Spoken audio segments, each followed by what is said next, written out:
안녕하십니까. 2021년 정시도 이제 마무리할 단계입니다.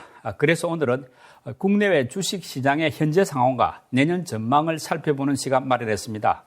허재환 유진투자증권 이사님 나오셨습니다. 어서 오십시오. 네, 안녕하십니까.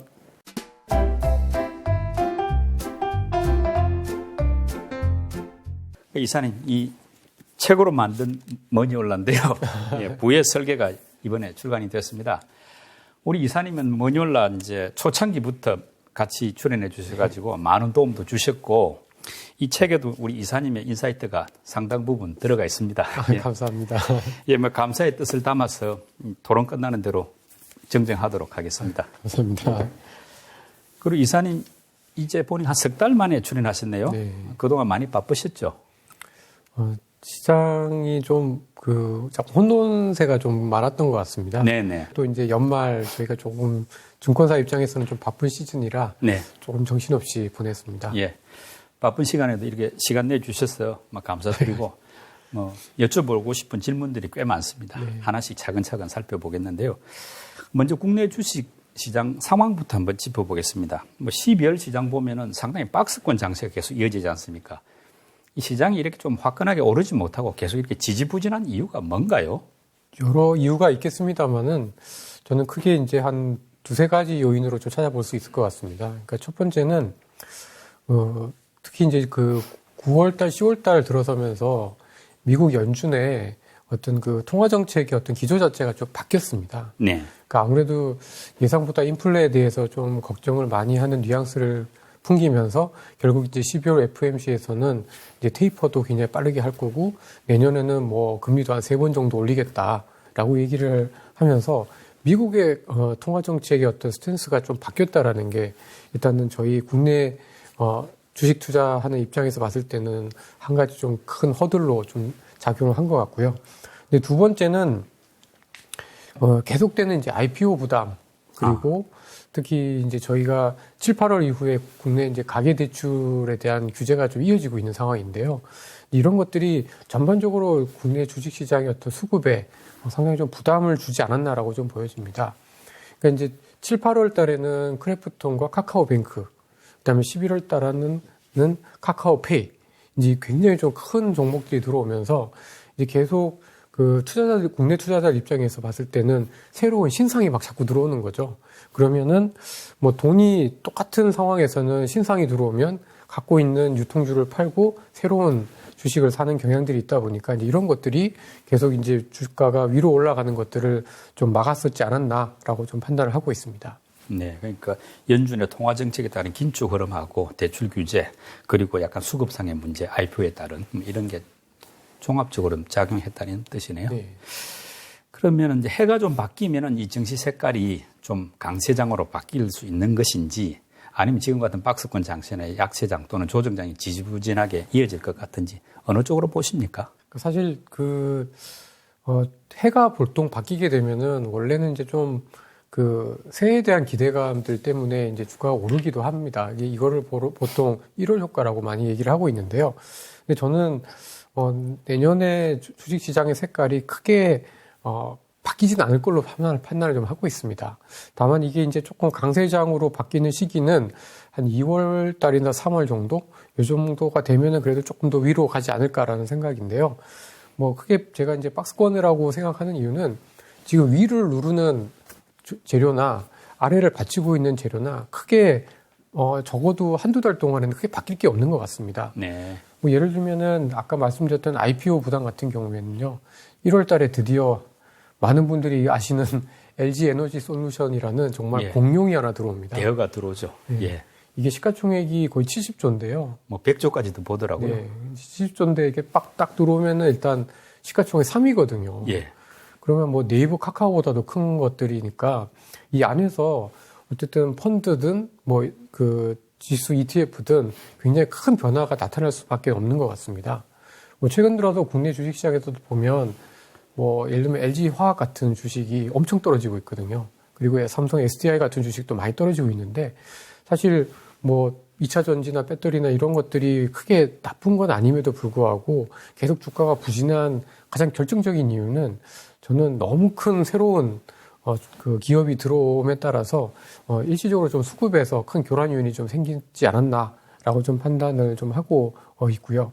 그리고 앞서 말씀드렸던 페드, 미국 중앙은행의 통화 정책도 조금 이게 인플레가 좀 잠잠해지면서 이렇게 기조가 바뀌기 전까지는 적어도 선진국 위주, 그리고 아무래도 이머징보다는 선진국 위주의 어떤 그 자금 흐름이 좀 이어질 수밖에 없기 때문에 당분간은 좀 박스권에서 크게 벗어나기는 어려울 걸로 판단을 하고 있습니다. 네. 뭐 최근에 고물가에다가 가계 부채까지 늘어나고 하니까 이제 한국은행에서도 긴축에 나섰지 않습니까? 네. 이런 점을 감안하고 볼 때 내년도 우리 지금 경제 상황, 우리 국내 경제 상황하고 또 주식시장 전망은 어떨까요? 좀 약간 보수적으로 봐야 됩니까? 이제 저희가 이제 긴축이다라고 생각하면 일단은 먼저 막 겁부터 내고 부담부터 느끼는데요. 사실 미국 연준의 정책 결정, 그다음에 한국은행의 정책 결정에 있어서 긴축이라는 것은 사실은 긍정적입니다. 그만큼 경기가 좋아지고 있다. 그만큼 더 이상의 이제 부양이 필요 없다라는 것이기 때문에 사실 원론적인 입장에서는 긍정적인데요. 근데 최근 들어서 미국의 연준의 중앙은행의 정책이 좀 바뀐 이유는 물론 미국 경기가 좋은 것도 있긴 하지만 혹시라도 인플레를 못 잡지 않을까라는 약간의 조바심도 분명히 좀 들어가 있는 것 같고, 한국은행 같은 경우에는 계속해서 금융 불균형, 집값에 대한 부담이 굉장히 좀 크기 때문에 사실 경기가 좋아서 금리를 올리는 것은 호재이지만 집값을 잡기 위해서 또는 금융 불균형을 잡기 위해서 금리를 올리는 것은 사실은 자산 가격 입장에서 봤을 때는 그렇게 썩 좋은 재료는 아닙니다. 근데 그래도 금리를 올릴 수 있다라는 것 자체는 경기가 크게 부담이 없다라는 얘기이기 때문에 저는 우상향 기조는 유효하다라고 보고 있는데요. 결국 한마디로 말씀드리다라고 하면은 변동성이 좀 커질 수밖에 없겠다. 그러니까 우상향은 하겠지만 작년 올해보다는 변동성은 굉장히 좀 큰 형태가 되지 않겠느냐 이렇게 좀 보고 있습니다. 뭐 예를 들면은 그 미국 시장 같은 경우에는 작년 11월 이후에 S&P 500이 5%도 조정을 안 받았었거든요. 근데 이제 앞으로는 이제 한 10% 가까이 조정도 좀 나올 것 같고, 저희 국내 시장은 이제 7월 달 이후에 지금까지 쭉 뭐 2,800대, 2,900대 초반까지 막 떨어지긴 했는데요. 그때보다도 조금 더 조정의 폭도 크고 또 이후에 또 반등하는 폭도 커지는 그러한 모습이 내년에 좀 종종 나타나지 않을까라고 보고 있습니다. 요즘 보면 개인들 매수세가 좀 부진하지 않습니까? 고객 예탁금 같은 경우도 60조대 초반으로 하면 60한 2, 3조 정도로 조금 빠졌더라고요. 이런 상황에서 볼 때 이제 어떤 조건이 돼야 개인들 매수세가 좀 회복될 수 있을 것인가? 이게 궁금한데 어떨까요? 저는 딱 세 가지를 말씀드리고 싶은데요. 1번, 주식시장의 레벨이 바뀌어야 됩니다. 그러니까 지금 이제 계속 3천 초반대에 있는데 이게 뭐 예를 들면은 3천 중반대로 완전히 이제 좀 레벨이 업됐다. 그래서 완전히 새로운 시대가 열린다. 이런 게 있으면은 또 개인들의 자금이 많이 들어오게 되고, 그리고 이제 두 번째는 가계대출에 대한 규제를 푸는 거죠. 근데 이거는 사실 지금 당장 풀기는 어려울 것 같고, 다만 이제 해가 바뀌니까 지금 그 대출 총량에 대한 규제이기 때문에 지금은 좀 안 되지만 내년 초에는 약간 풀릴 가능성은 좀 있어 보입니다. 그리고 이제 세 번째는 바로 이제 세제나 제도의 개혁입니다. 뭐 예를 들면은 뭐 증권거래소를 인하를 한다든가 아니면은 뭐 부동산에 대해서는 세금을 많이 거두지만 주식 양도 차익에 대해서는 뭐 세액에 대해서 뭐 건드리지 않는다거나 이렇게 어떤 자산과 자산 간의 어떤 세액이나 어떤 제도 측면에서 큰 어떤 좀 매력이 분명하게 부각이 되면은 돈이 굉장히 좀 오랫동안 꾸준히 좀 매입이 들어오게 되게 되는데요. 근데 이제 지금 현 시점에서는 좀 기대할 만한 거는 그 해가 바뀌어서 가계대출에 대한 총량 규제가 좀 완화가 되고 새로운 이제 그 해가 되기 때문에 그 측면에서만 조금 기대를 할 수 있을 뿐 주식시장의 어떤 레벨, 그다음에 어떤 세제나 제도의 개혁이라든가 이런 것들은 당장은 좀 기대할 수가 어려울 것 같고, 근데 다만 이제 그 내년 3월에 이제 대선이 있지 않습니까? 대선 후보들이 뭐 코스피 5천 이야기들도 하고 또 야당 후보께서는 이제 증권거래세 얘기들도 좀 꺼내고 있는 상황인데요. 아마 대선 끝나고 나면은 또 좀 이런 것들이 기대감이 좀 나오지 않을까. 그래서 지금은 좀 쉽진 않을 것 같고요. 근데 오히려 한 2분기 정도가 지나면, 그러니까 2분기가 되면 이런 부분에 있어서 약간의 변화의 요진이 있기 때문에 그때 이 개인들의 자금들이 지금보다는 좀 더 들어올 수 있지 않을까라고 생각하고 있습니다. 그러니까 12월 정도부터 이제 외국인 매수세는 좀 확실히 회복이 되고 있지 않습니까? 그런데 보면은 주로 뭐 반도체, IT 업종 위주고 다른 업종으로까지 이렇게 아직은 온기가 퍼지지 않고 있거든요. 그러니까 여러 가지 전체 업종으로 외국인 매수세가 좀 회복되려면 어떤 조건이 필요한지 또 언제쯤 이게 가능할지 이것도 궁금합니다. 그러니까 이제 외국인이 저희 한국 주식을 살 때는 몇 가지 조건들이 있는데요. 크게는 결국 이제 그 세계 경기가 아주 좋아야 됩니다. 지금은 사실 좀 기대하기가 어려운 게 오미크론이나 이제 바이러스 때문에 뭐 지금 어떻게 보면 다 국가들이 또 좀 그 약간 몸을 사리고 있고 국경을 좀 닫으려고 하고 있고 뭐 이러다 보니까 사실은 이제 그 어떤 세계 경기가 내년에 나쁠 것 같지는 않습니다만은 이 어떤 올해 작년에 이제 경기가 좀 좋아진 것들이 온기가 다른 국가들로 이렇게 퍼지는 경기의 어떤 회복의 확산을 기대하기는 약간 좀 어렵다라는 생각이 좀 들고요. 두 번째는 이제 같은 맥락에서 좀 달러가 좀 약해져야 됩니다. 네. 근데 지금 뭐 연준은 내년에 막 3번씩 금리 인상하려고 하고 있고 뭐 이런 상황이다 보니 원달러 환율이 지금 현재 1180원대, 뭐 90원대 있는 환율이 뭐 1150원대 이렇게 떨어질 가능성도 굉장히 낮아 보이기 때문에 외국인들 같은 경우에는 결국 아주 실적에 대한 기대를 바탕으로 한 뭐 테크 업종, 일부 전기전자 업종으로가 아니면은 사실 돈이 잘 안 들어오게 될 수밖에 없겠다라고 좀 판단을 좀 하고 있습니다. 그래서 조건은 세계 경기의 어떤 회복세가 좀 퍼져나가야 된다. 그리고 이제 달러가 좀 약해져야 되고, 이제 세 번째는 이 반도체나 이런 것 외에 다른 업종들도 실적이 많이 좋아져야 되는데, 사실 내년에 그 저희 한국 기업들의 실적이 그렇게 썩 좋은 편은 아닙니다. 그러니까 반도체는 좀 좋아질 것 같고요. 또 은행, 그다음에 뭐 미디어, 엔터테인먼트 같은 일부 산업들은 좋을 것 같지만 전체적으로 올해보다는 내년도에 이익이 크게 늘어날 거라고 기대가 되는 산업들이 생각보다 그렇게 많지가 않기 때문에 이런 부분들이 좀 해소가 되고 뭔가 명확해져야 외국인들이 어떤 그 매수세가 좀 더 확산되어서 들어오지 않을까라고 생각이 됩니다. 네, 지금부터는 주요 업종별로 한번 살펴보겠는데요. 먼저 반도체주 보면은 최근에 좀 강하지 않습니까? 이게 언제까지 이어질지가 궁금한데 내년 상반기 정도까지는 이런 흐름이 계속 지속될 수 있을까요?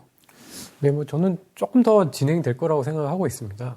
그러니까 이제 보통 반도체 경기 사이클이 한 1년 반에서 1년 이렇게 확 좋아지고 그다음에 또 한 1년에서 1년 반 동안 안 좋고 이런 사이클들을 반복을 하게 되는데요. 물론 이제 올해 초에 이제 반도체 경기에 대한 기대가 확 컸다가 지금 거의 한 10개월 내지는 이제 9개월 정도 안 좋았었는데요. 과거보다는 조금 그 사이클의 조정 기간이 약간 짧을 수는 있을 것 같습니다. 왜냐하면 전 세계적으로 코로나 이후에 이런 테크 제품에 대한 수요가 굉장히 많이 늘어났기 때문에 저는 이제 이번에는 사이클의 어떤 그 위축 또는 이제 사이클의 어떤 수축의 기간이 다른 때보다 좀 적을 수 있다라고 좀 보고 있고요. 이런 바닥을 지나게 되면은 또 한 1년 가까이 반도체 수요가 좀 늘어날 수가 있기 때문에 저는 뭐 내년 상반기를 지나 하반기까지도 반도체에 대한 기대는 여전히 좀 유효하다라고 좀 보고 있습니다. 다만 이제 확실히 바닥을 치고 이렇게 딱 올라가고 있는 상황은 아니기 때문에 이제 그런 부분은 좀 더 지켜봐야 될 것 같습니다만은 전반적으로 봤을 때는 그래도 반도체주가 최근 들어서 굉장히 좀 선방을 하고 있고 적어도 내년까지는 이러한 상승 흐름을 좀 이어가지 않을까라고 기대를 하고 있습니다. 그 자동차주 같은 경우는 올해 내내 차량용 반도체가 부족해가지고 상당히 부진했는데요. 뭐 최근에 뭐 공급 부족이 약간 완화된다 이런 이야기도 나오지 않습니까? 이리 보면은 언제 정도에는 좀 주가에서 부진에서 벗어날 것도 같아 싶은데 그 시기를 대체로 언제 정도로 보십니까? 저는 내년 하반기 정도 생각하고 있습니다. 하반기요? 네, 좀 긴데요. 근데 이제 분명히 이제 반도체 공급 부족 때문에 조금씩 생산에 있어서 분명히 좀 좋아지고 있는 부분들은 분명히 있습니다. 근데 유독 연초 이후에 이제 현대차, 기아차 같은 국내 자동차 업체들의 주가가 상대적으로 되게 좀 부진했는데요.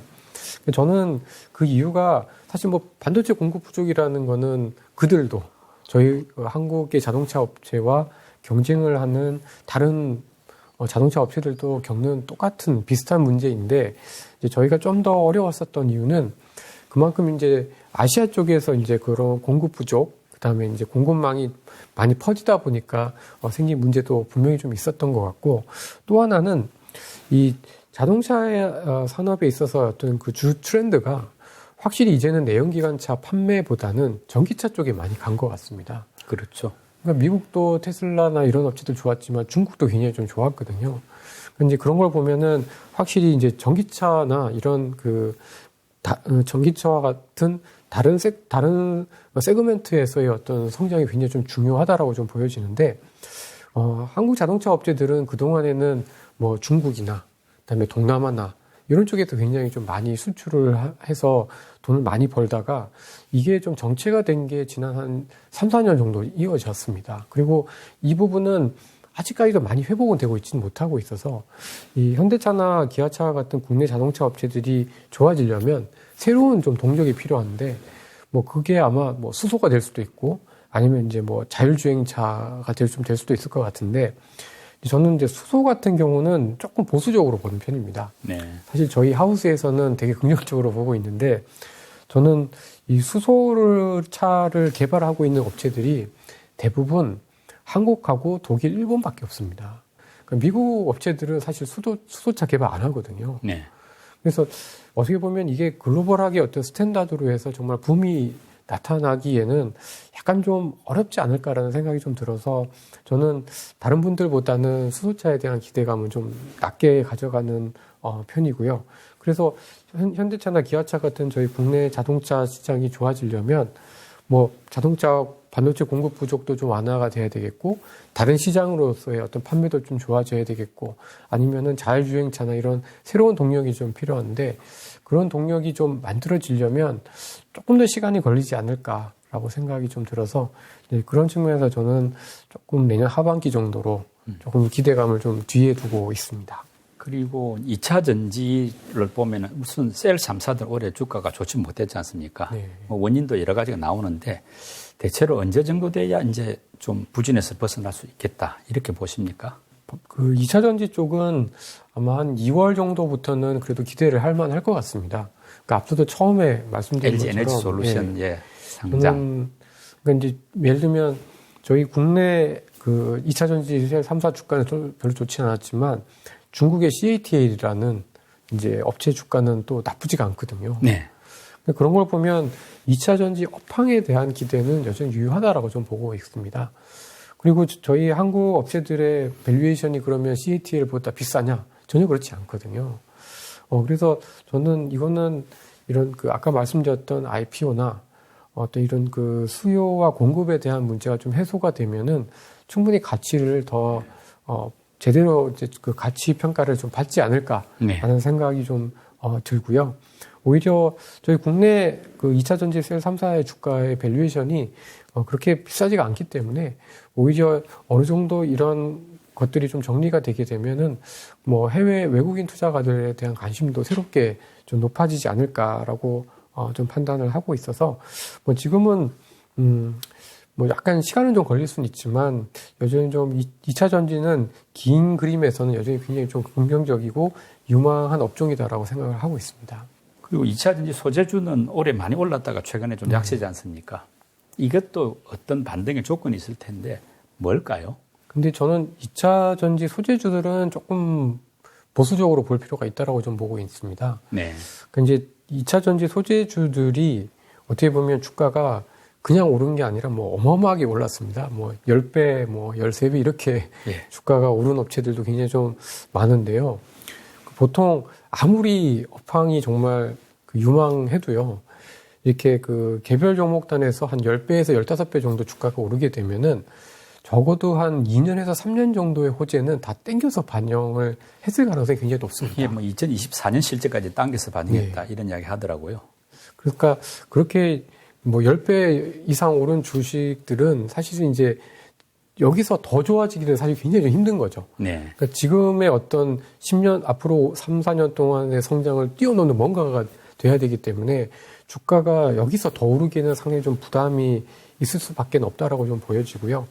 뭐 이런 업체들이 주가가 정말 좋으려면 뭐 엄청난 캐파 증설이 더 한번 글로벌하게 더 나타나야 될 것 같고, 그리고 어떻게 보면 약간 그래도 이제 소재주들이나 장비주들의 장점은 계속 이제 캐파 증설이 막 늘어나고 있는데, 이거를 이제 공급할 수 있는 업체들이 굉장히 좀 한정적이다 보니까 거의 이제 독과점의 형태로 이제 그 수주를 다 가져갈 수 있었다라는 게 굉장히 좀 장점이었는데요. 아마 뭐 다른 그 배터리 3사뿐만 아니라 이제 글로벌한 업체들이 캐파 증설을 더 앞으로 그 5년 뒤, 10년 뒤에도 계속해서 늘려나간다라는 어떤 그런 계획들이 계속해서 있게 되면 그때 좀 더 좋아지지 않을까라고 보고 있습니다. 네. 그 올해 증시에서는 메타버스라든지 NFT 같은 미래 성장주들이 그나마 좋은 편이었지 않습니까? 국내 증시에서. 그럼 내년에 시장에서는 이제 어느 쪽이 좋아질 것인가? 이게 좀 관심사인데, 이사님 생각은 어느 쪽입니까? 사실 메타버스나 NFT는 사실 뭐 소위 말해서 어나더 레벨인 것 같습니다. 예. 이거는 정말 새로운 그 시장에 대한 것들이라 저희가 뭐 올해 많이 올랐으니까 내년에는 더 좋을 거야 라고 얘기하기도 그렇고, 그렇다고 해서 안 될 거다라고 저희가 이제 좀 너무 보수적으로 볼 필요도 좀 없을 것 같은데요. 근데 이제 저는 그 내년에 제일 중요한 테마 중에 하나는 정상화라고 생각을 하고 있습니다. 정상화? 예. 예. 그러니까 이제 어떻게 보면 저희가 이제 2년 동안 코로나를 겪었잖아요. 네. 근데 이제는 뭐 여기서 거리 두기를 더 한다라고 해서 사람들이 불편해하고 짜증은 나지만 뭐 되게 그 심리적으로 압박을 받거나 생활에 있어서 큰 지장은 별로 없는 것 같습니다. 좀 익숙해졌죠, 이제는. 예. 그러니까 이제는 새로운 어떤 코로나가 등장을 하더라도 어느 정도 이제 사람들이 이제는 이렇게 행동을 해야 돼.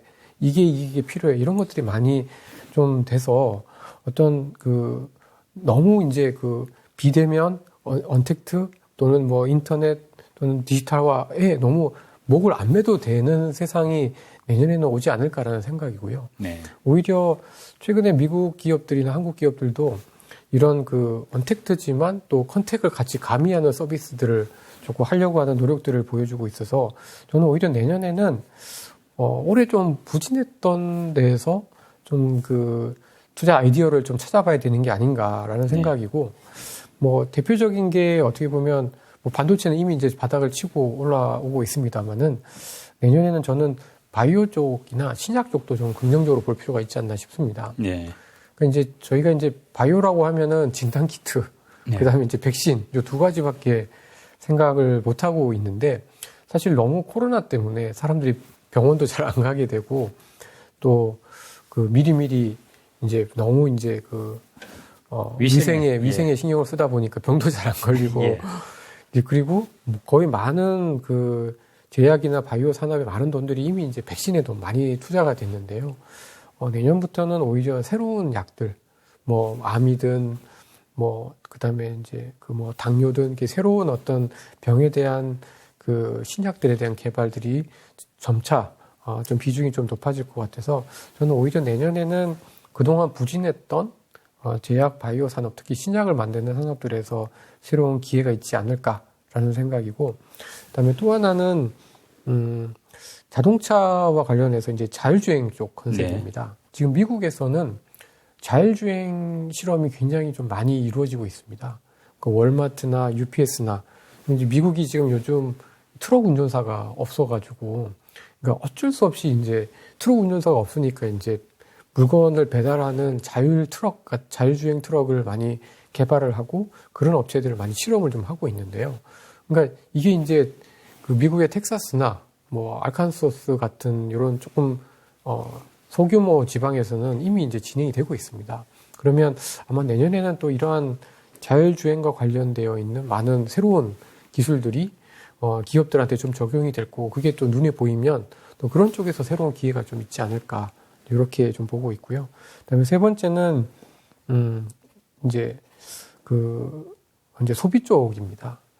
그러니까 이제 올해 같은 경우는 뭐 소비가 좋다 말고 여행이나 그다음에 관광이나 항공이나 이런 쪽들이 뭐 약간 봉쇄 완화되고 리오프닝 기대가 있을 때 확 올랐다가 또 다 뱉어내고 여전히 굉장히 좀 힘든 상황을 많이 겪고 있는데요.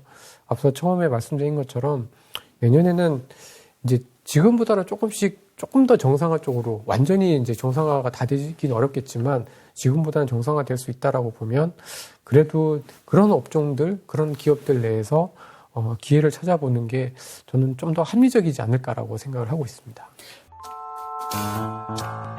아마 저는 상반기에는 여전히 그 선진국이 조금 더 좋을 걸로 보여지고요. 근데 하반기에는 조금 이머징 쪽에 기회가 있을 걸로 예상을 하고 있는데요. 이제 선진국 쪽을 상반기 때 제가 보는 이유는 딱 하나, 연준 때문에 그렇습니다.